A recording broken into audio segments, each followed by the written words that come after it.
Pessoal, o líder supremo do Irã, Ali Khamenei, se pronunciou após o anúncio da morte de Hassan Nasrallah, líder do Hezbollah. De acordo com informações da agência de notícias Reuters, o líder do Irã disse: todas as forças de resistência da região estão com o Hezbollah e apoiam-no. Ali Khamenei ainda disse: ainda hoje o Líbano fará com que o agressor e o inimigo maligno se arrependam. E finalizou dizendo que é obrigatório que todos os muçulmanos estejam orgulhosamente ao lado do povo do Líbano e do Hezbollah, com os seus recursos, e os ajudem a enfrentar os usurpadores e cruéis e regime maligno.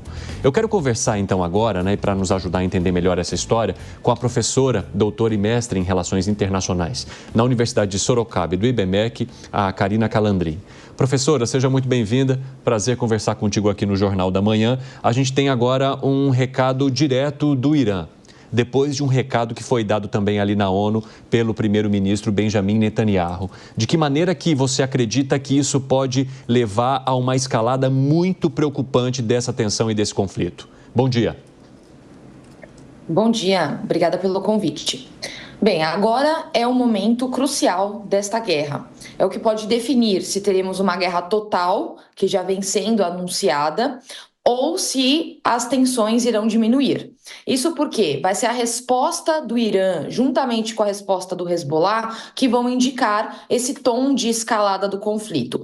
Caso eles respondam de uma maneira intensa, que é o que já Israel tem se preparado para receber, uma resposta intensa, um ataque mais centralizado, principalmente em grandes cidades de Israel, como Tel Aviv, isso vai tensionar mais a situação e pode indicar uma invasão terrestre israelense ao Líbano.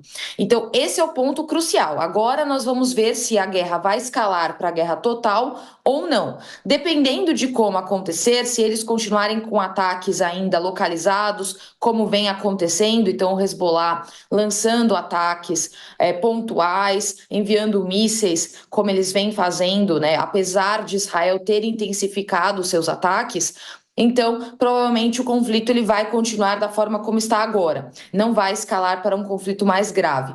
Mas a tensão, como vemos acompanhando, e essas falas agora do Ali Khamenei, e também do Hezbollah de uma maneira geral, indicam que sim, a resposta será dura.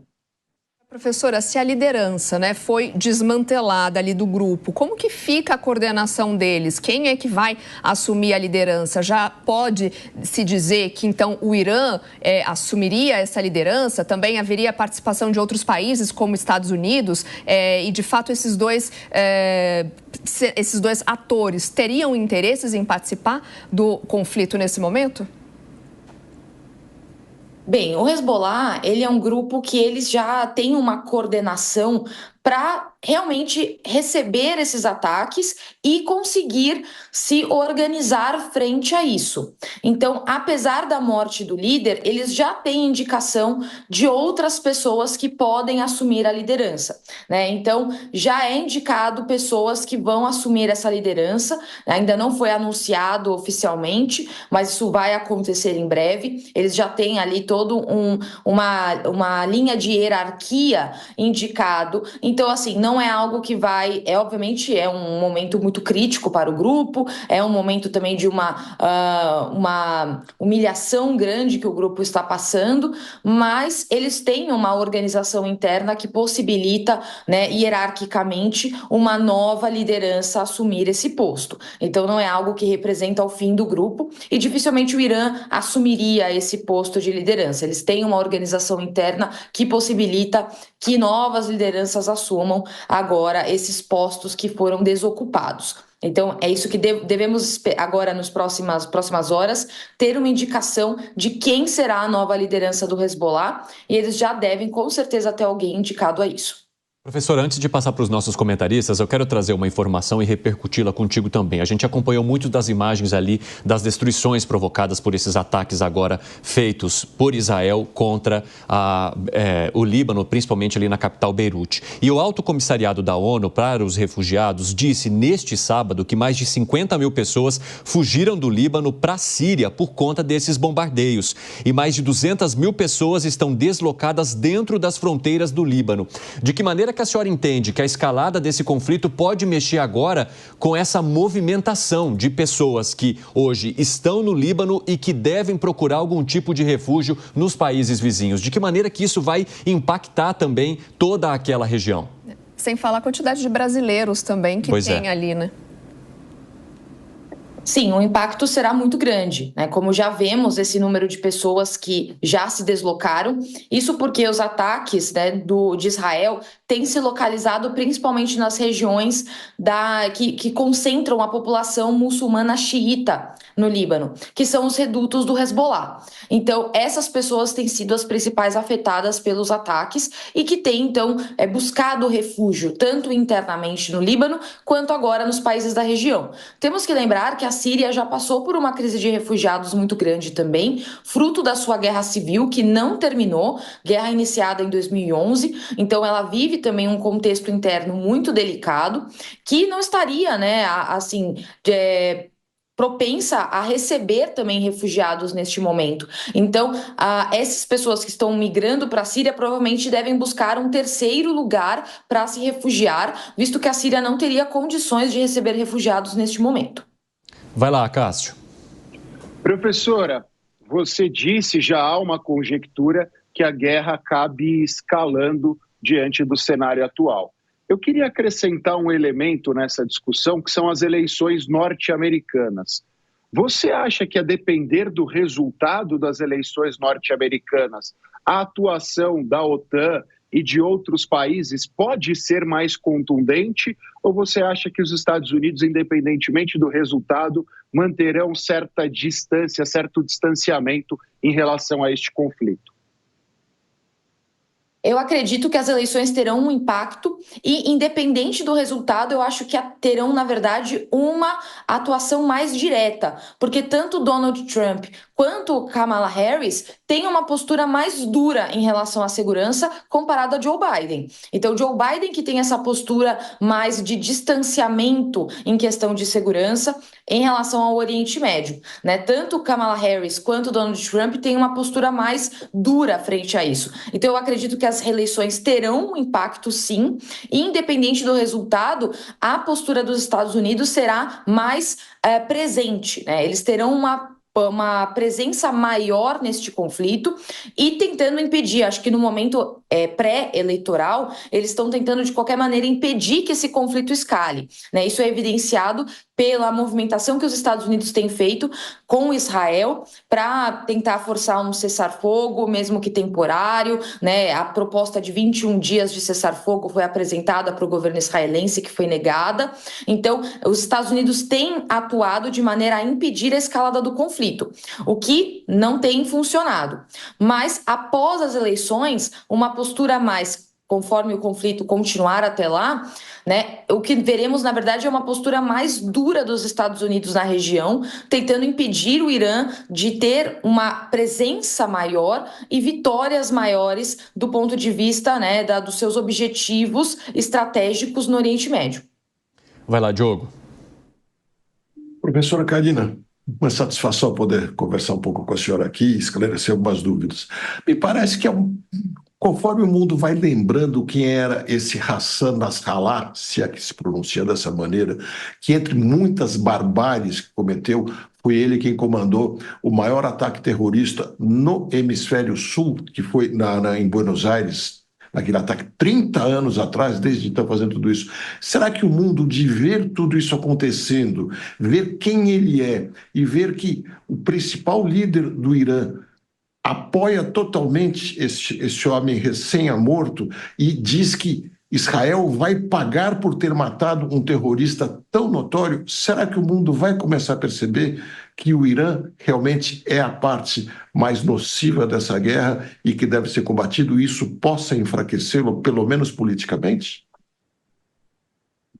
Bem, é o que deveria acontecer, né? Isso já desde o discurso, inclusive, na ONU, né, do representante do Irã, que já disse que o Irã vai continuar apoiando esses grupos, né? Tanto o Hamas, quanto o Hezbollah, né? Quanto os proxies, né? Que são chamados do Irã no Oriente Médio, né? O Irã disse que vai continuar apoiando porque são grupos de resistência contra o Israel e contra o Ocidente de uma maneira mais ampla. Então, deveria haver já essa conscientização que a pressão contra a guerra não deveria ser uma pressão só em relação a Israel, mas deveria ser uma pressão também em relação ao Irã, né? Porque a guerra ela acontece pelos dois lados, acontece pelos ataques israelenses, mas acontece porque o Hezbollah também realiza ataques a Israel. Então, são dois lados que disputam neste momento. Então, deveria haver essa conscientização, mas eu acredito que não haverá, né? Eu acho que apesar dessas falas, né, do Ayatollah do Irã, eu acredito que continuará havendo um apoio de que o Irã tem, né, a possibilidade de realizar esses apoios, a legitimidade nisso, de que Israel, né, é uma potência agressora, que é um discurso bastante disseminado, né, na opinião pública internacional, e vemos cada vez ganhando mais apoio, inclusive, né, em países ocidentais. Então, até nos Estados Unidos, até nos países europeus, nós vemos esse discurso ganhando apoio, vemos esse discurso ganhando apoio também no Brasil. Então, eu acredito que não haverá uma grande mudança neste momento, apesar de sim, eu acreditar que a comunidade internacional deveria pressionar o Irã para diminuir esse apoio e sim entender que o Irã também é uma parte problemática, né, para dizer no mínimo, neste conflito atual. É também parte responsável pela morte de civis que estão sofrendo com a escalada do conflito no Líbano. Agora, professora, como você vê a postura e a pessoa em si de Benjamin Netanyahu? Ele ainda tem fôlego para conseguir encarar mais esse fronte, né, em termos bélicos e de armamento, né, e também, mais do que isso, também em termos políticos? Você pontuou e falou aquela expressão no começo da nossa entrevista, né, de guerra total. Essa guerra total, na tua opinião, já está ficando cada vez mais provável ou para Israel isso já está acontecendo? Já é uma guerra total mesmo?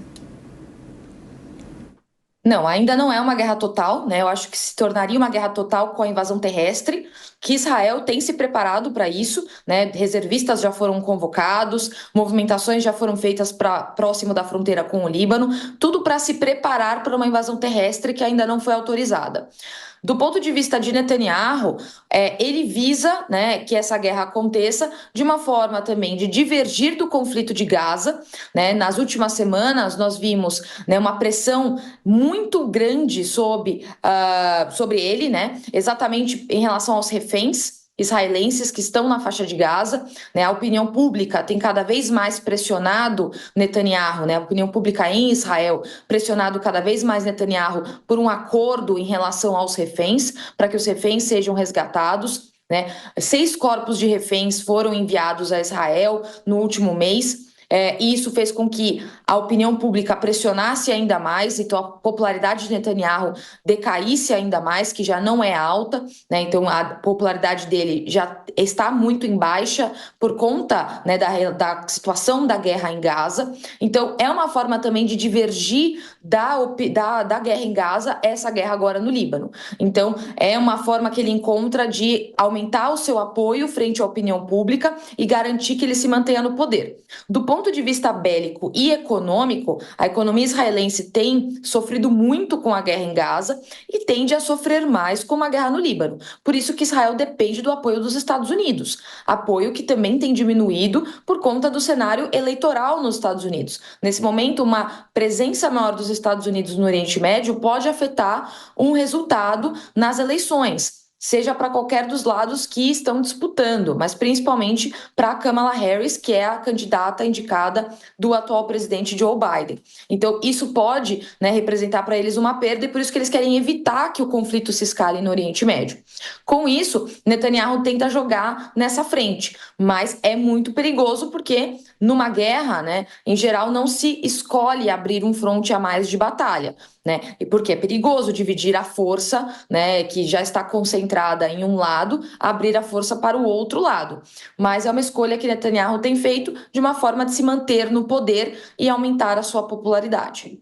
Agora, professora, você acredita que esse fronte, ou esses vários frontes que Israel tem aberto a partir da liderança de Benjamin Netanyahu, podem trazer o objetivo, entre aspas, de paz do país naquela região ali do Oriente Médio? Porque o que Benjamin Netanyahu alega é que, para além dos ataques que já são conduzidos contra Israel, ou seja, Israel estaria se defendendo e contra-atacando, ele quer minar, né, esses grupos terroristas exatamente para fazer com que o seu povo possa viver com um mínimo de ataques ali, ou, né, com uma paz, e aí a gente fala uma paz de maneira relativa, porque ali no Oriente Médio sempre há muitos conflitos, mas você acredita que destruir esses QGs, essas estruturas, poderiam trazer esse objetivo aí que busca Benjamin Netanyahu agora? Não, eu não acredito que isso poderia acontecer a partir de uma operação militar, né? Isso teria que ser feito a partir de um acordo, isso incluindo os países sunitas árabes da região, né? Acordos que inclusive Benjamin Netanyahu citou no seu discurso na ONU, um acordo com a Arábia Saudita principalmente, acordos que já vinham sendo construídos nos últimos anos, com Emirados Árabes Unidos, com Bahrein, com o Sudão, com Marrocos. Então, esses acordos são chamados acordos de Abraão, deveriam se expandir, incluindo principalmente a Arábia Saudita, que é o líder sunita da região. Esses países são adversários do Irã, que é o líder xiita do Oriente Médio. Então, esses países poderiam representar essa frente contra o Irã e conter o Irã na região. Então, seria muito importante que Israel tivesse esses países como, né, aliados no Oriente Médio.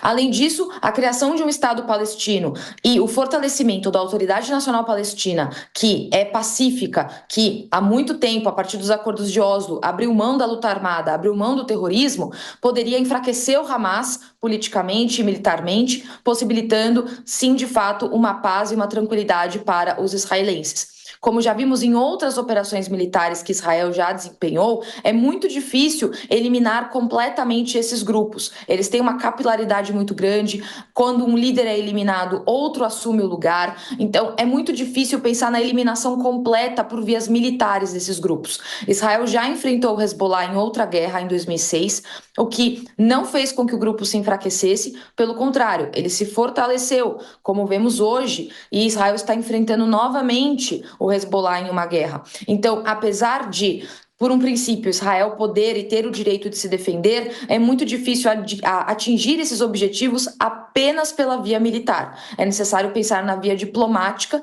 através desses parceiros no mundo árabe sunita.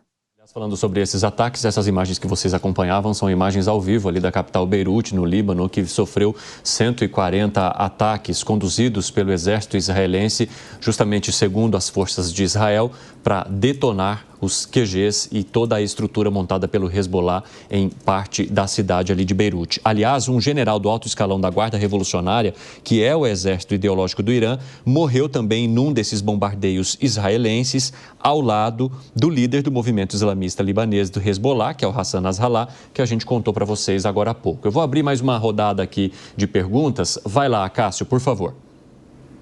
Professora, nós acompanhamos ontem o Zelensky em Nova York com o Donald Trump.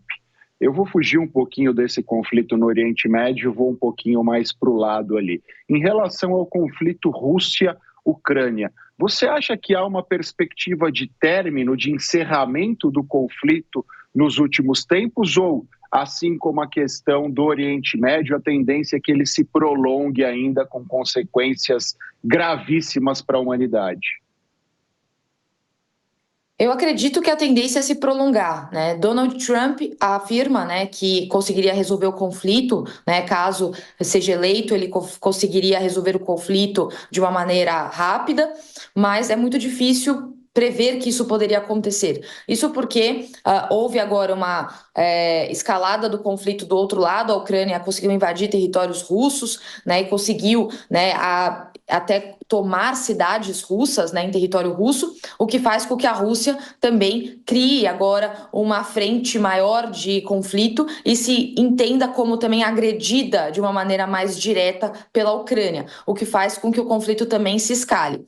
Para a situação em geral, o que acontece no Oriente Médio é benéfico para a guerra na Ucrânia, porque não para a Ucrânia em si, né, mas para a Rússia, porque tira o foco da ação da Rússia e faz com que, né, o mundo todo, né, passe a olhar para o Oriente Médio e olhe menos para a guerra na Ucrânia. Então, o que acaba é que o conflito se prolongue, porque a pressão para o término do conflito na Ucrânia diminui, né? Então, há esse interesse das partes, né? A eleição americana também vai influenciar muito nisso, então por isso temos que acompanhar o que vai acontecer a partir das eleições nos Estados Unidos, mas a tendência é que os acordos demorem para acontecer. Isso porque existem muitos interesses conflitantes no quesito da Ucrânia. Vai lá, Diogo.